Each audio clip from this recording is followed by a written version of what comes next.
Join this club that he has pitched great with. Has an ERA that is sub-1. Overall, it's .81, but with this club specifically, it's .96. So you'll take that. Skirrow's pitched 6 times with this club. This is his 4th start. His strikeout rate is awfully high. 36 Ks. He's fanned 28 guys in 19 1/3 innings.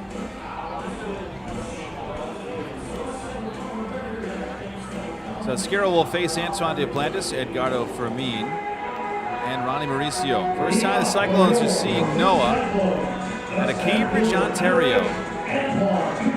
Attended Liberty University in the States, but is a Canadian boy. So Tawny will lead off. He's at .256, 4 homers, 17 RBIs. On base at .324. He's a left-hand hitter from Louisiana. First pitch, he takes 91 for a strike over the outside corner. Now for Skirrow, coming back from his injury, he only threw an inning and then 2 innings in Florida. So I don't know how much he has left in the tank. Pitch, that's outside, 1 ball, 1 strike. So we might see 2, we might see 3, depending on the effectiveness today, as he works his way back to full strength. Big guy, 6'3", about 225. Next pitch that fades outside for ball 2.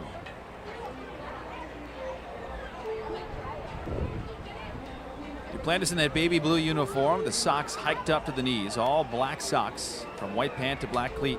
Pitch swung on, popped up into shallow center. The shortstop Jonathan Guzman goes out. Going to be a tough play. Reaches up, can't make the catch, and it bounds away. Duplantis raises into second base.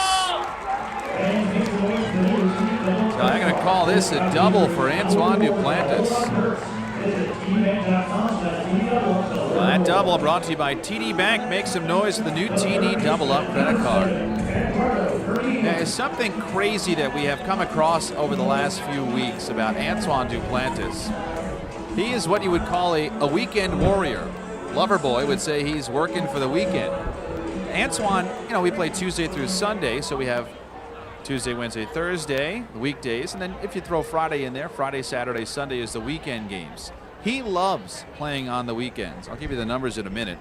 Pitch to Edgardo Fermin. That misses outside, ball 1.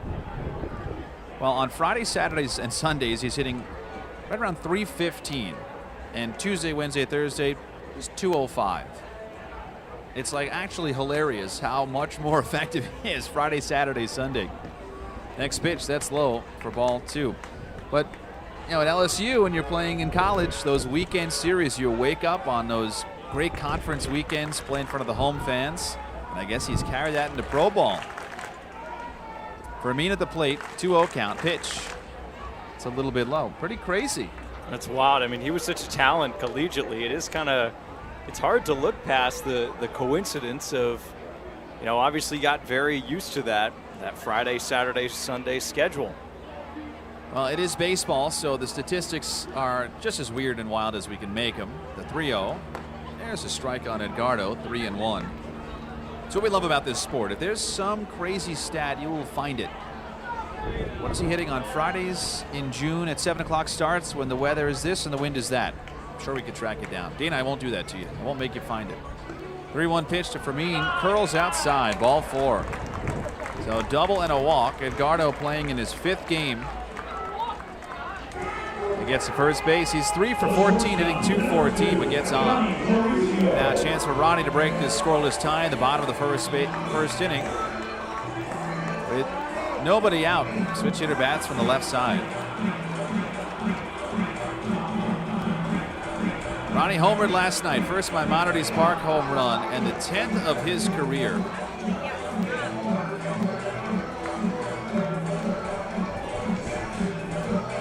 I should say 17 career home runs, 10th of the season. He walked into this season with 7 homers over 2 seasons of baseball. This year he has had a breakout year. Pitch. Ronnie takes a strike at 90, belt high. Overall at .238, 10 homers, 35 RBIs, on base at .277. So more power than consistency with the average. Chance for Brooklyn first and second. Skirrow deals. The pitch pops the glove on the outside corner. Strike 2. Logan O'Hoppe catches Noah Skirrow today. Nate Fosnock at third. Jonathan Guzman at short. Casey Martin at second. DJ Stewart plays first base. Cole Stobie in left. Matt Kroon in center. Jalen Ortiz in right. Duplantis and Fermin on. Here comes the 0-2. That's high and away at 92 for ball 1.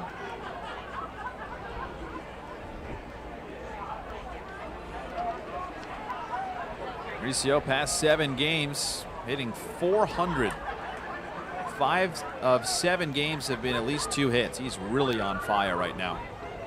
1-2. Taken low. He lays off the soft change. 85. 2 balls, 2 strikes.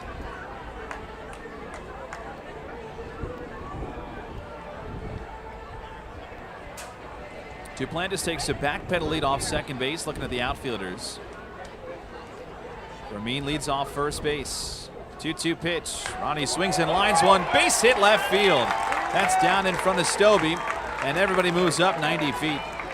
So Mauricio stays hot, and the bases are loaded for Francisco Alvarez. Yeah, you can just tell that Ronnie is feeling it right now. He falls in that 0-2 hole, lays off a couple of tough pitches, especially that changeup. And doesn't try to do anything wild, nothing crazy. Finds a little soft spot left side and keeps this thing going. Well, here's the #1 Mets prospect who is dying to break out of one of his worst slumps. Alvarez overall hitting at .218. He was up in the 270s, but has hit a slide in the month of July where he's just 2 for 35, hitting .057. This guy was in June being Francisco Alvarez, hitting .300. Bases juiced. Pitch way outside, ball 1. Who knows? At bats like this early in games, nobody out, you have a chance to really make your mark on a game. This could be something that opens up Alvarez's eyes. He knows he has a job to get done. 1-0. Misses for ball 2. So Francisco at .218, 7 homers with his club, 20 ribbies. The on-base still stout at .342. Duplantis at third, Fermin at second, Ronnie at first. Nobody out, bottom of the first inning, no score. 2-0 pitch. Francisco swings and rolls a grounder towards short. Guzman has it, steps on second for 1, flips to first for the double play. Duplantis scores from third, and the Cyclones take a 1-0 lead. So no RBI for Alvarez because he grounds into the double play, but Duplantis comes on in. At least you get something if you're Brooklyn. And now Vasquez can drive in another run. Jeremy batting from the left side with 2 outs.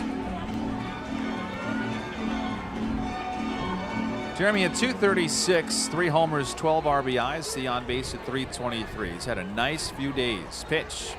Strike on the outside corner.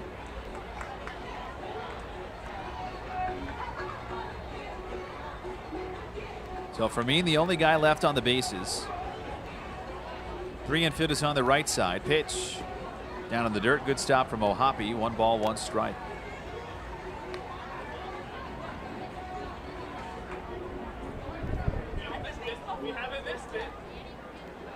Vasquez yesterday emptied the bases with a 3-run double to right center field. Pitch. Swinging a ground ball towards that right side, but fielded by Gonzalez, the shortstop on the first base side is second.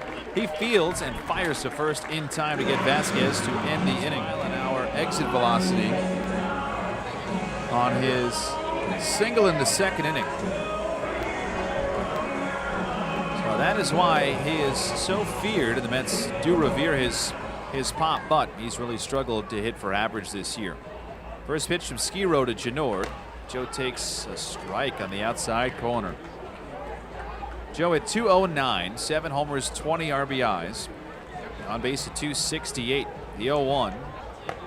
Fastball, strike 2, outside edge at 90. The Skirrow gave up a double, walk, single, and then a double play ball brought in a run. The 0-2. Joe swings and rolls over, hits a sharp ground ball to third. It's absorbed by Fosnock. The long throw is in time to retire Genord.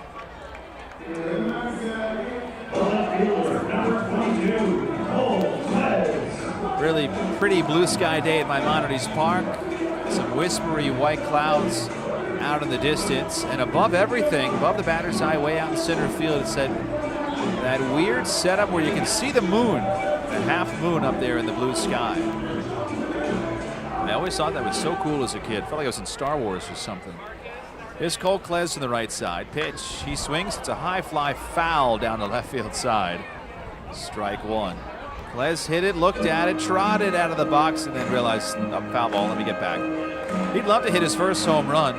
He came up on Monday with Joe Swazi, both those guys from Low A St. Lucie, and the other night Swaz hit his first home run. So I've got to see Klez try to hit one out. 2 for 6 in 2 games for Cole Klez. Pitch. That's down and out. 1 ball, 1 strike. Tied at 1, bottom 2. Bases empty, 1 away. On getaway day for Jersey Shore. As Dana told you, we'll be back next week against Wilmington. 1-1. Fastball strike on the outside corner. Wilmington is the Nationals affiliate. Jersey Shore is with the Phillies. We see a lot of NL East opponents in this division. The 1-2. Klez cuts and misses. 92 tied him up. And the first strikeout of the afternoon from Noah Skirrow. The second baseman, number 10, Luis Gonzalez. So 2 quick outs for Skirrow. He's retired the last 4 batters that he faced after tripping a little bit to start the game. But hey, it's his first game back off the IL, so you expect a couple of bumps and bruises. Here's Luis Gonzalez. First pitch, he cuts and misses for strike 1. As you said, Dana, he's out of Cambridge, Ontario, which I looked at the map and I went, oh, okay, that's the suburbs of Toronto, but I think it's a couple of hours outside of Toronto. Here's the 0-1. Cut and miss for strike 2. If I've got it correct, you hop on the QEW, Queen Elizabeth walkway, going all the way from Toronto down along the lake. It's a nice drive. Wow. 0-2. Up high for ball 1. The only thing is you got to get used to the kilometer signs, which are not easy. Maybe that's what I was looking at. Yeah, it's not that far. Shaking and shaking. Skirrow has his sign. His 1-2 to Gonzalez is a line drive towards the middle. Knocked down by Martin, but he has no play, and Gonzalez has an infield single. So Luis is on with 2 outs. Skirrow, by the way, going to try to extend into this game as long as he can. I don't know what the plan is today. But now he's at 31 pitches, heading into his first at bat with the final guy that'll see in the starting 9. It's LT Struble. LT in 20 games, 10 for 47, hitting .241, playing right field today.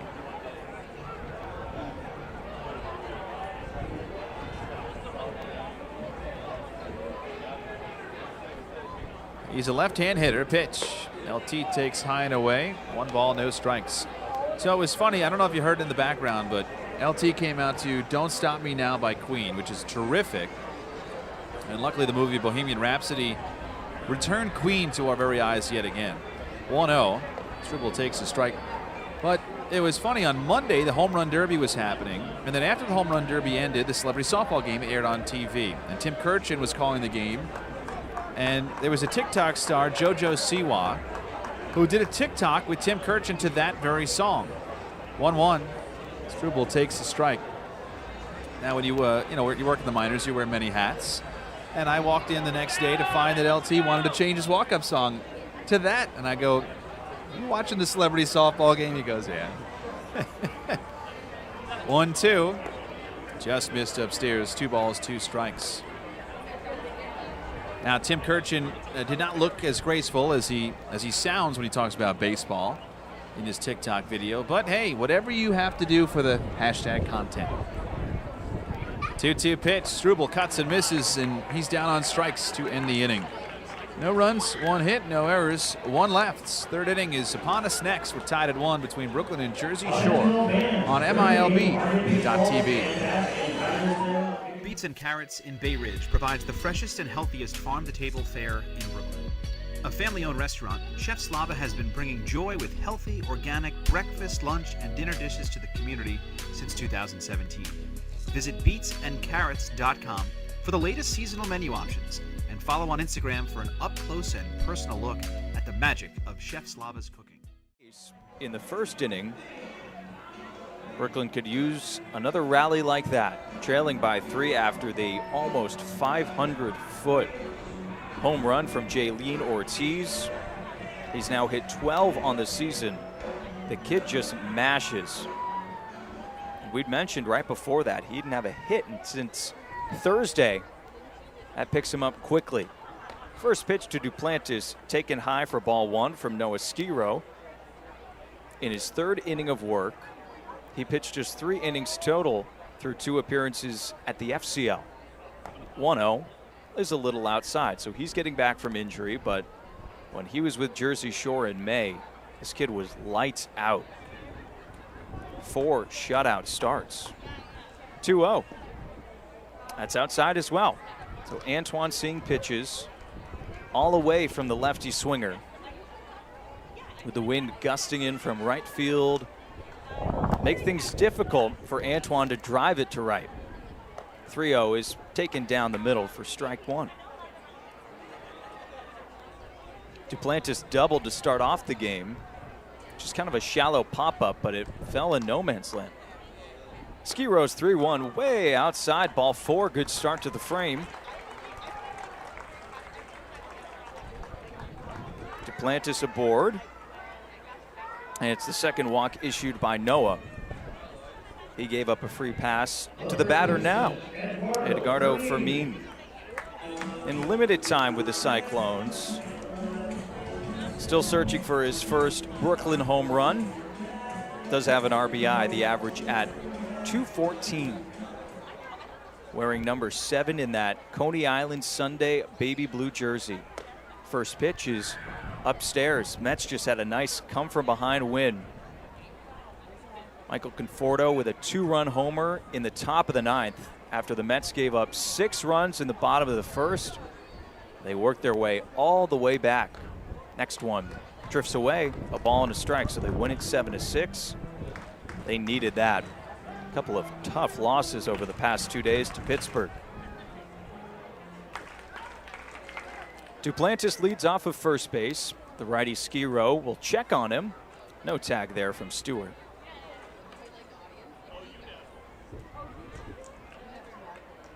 Antoine's swiped 3 bags, but he's been caught 4 times. Caught him leading the wrong way a little bit there, but he's back on the quick throw.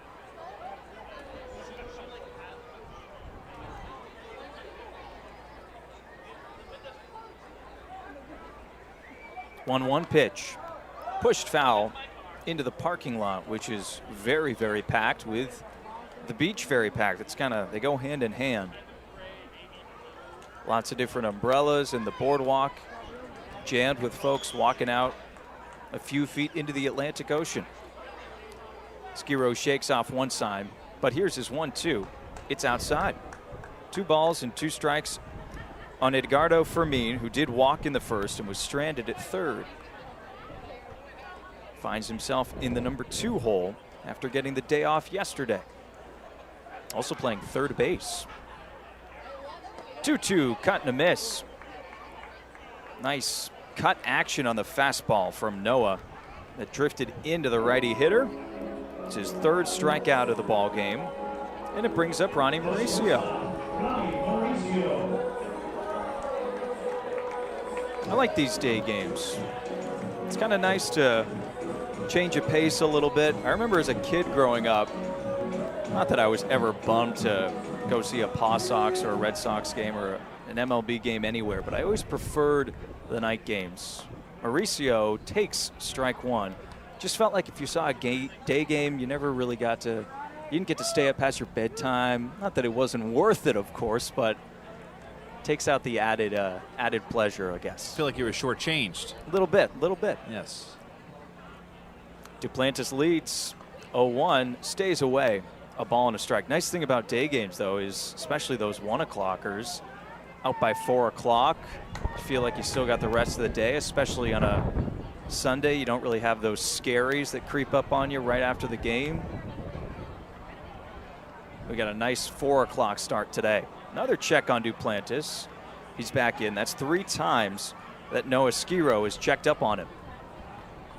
4 o'clock start, right in the middle. 1-1 pitch to Mauricio. He swings and misses, snap down to first. And not in time to get Duplantis, but it is strike 2 on Ronnie. Singling in the first inning. The average all the way up to 241 now. He has been so hot this week. 4 multi-hit games.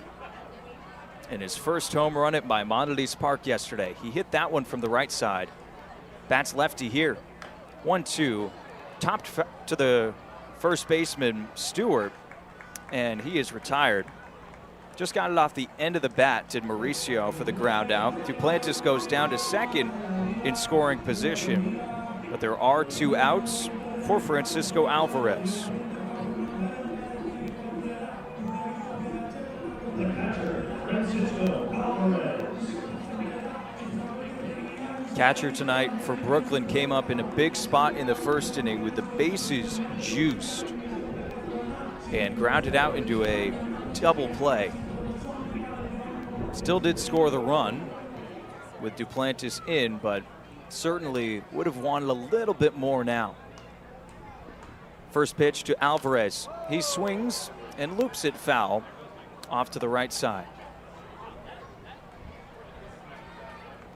Jersey Shore leads by 3 runs. The difference, Jaylene Ortiz. 3-run bomb in the 3rd inning off Alec Casena. Cleared everything. And with the depth perception, it looks like the Thunderbolt is just right behind the wall. There isn't. There's actually an area you can kind of walk out towards the boardwalk in between, but that probably cleared it. Next one, cut and a miss from Alvarez. He's in a hole, 0-2. Almost 500 feet. I mean, that's home run derby power like we saw at Coors Field earlier this week. 12th homer of the year. 0-2. Missed outside, and it gets away from Ohapi, so Duplantis will move down a base, 90 feet away now, and represents that second Brooklyn run.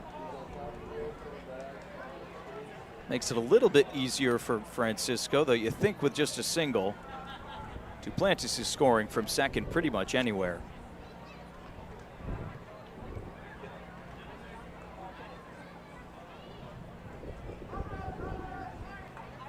Two away. Duplantis now on third, and the pitch is pushed right back into the press box.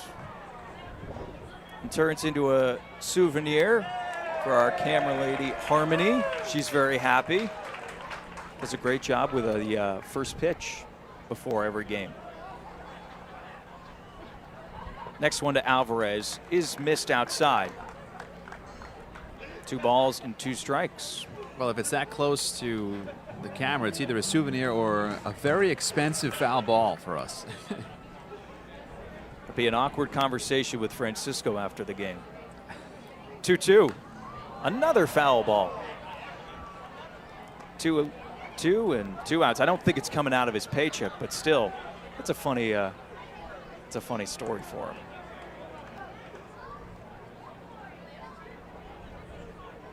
Back from the Futures game and struggling here in Brooklyn over the last stretch. 2-2, swings and misses. Alvarez now 0 for his last 22 plate appearances and comes up hacking. 4th strikeout for Noah Skirrow through 3 full innings from Maimonides Park. It is 4-1 Jersey Shore. Back for more in a moment on MILB.TV.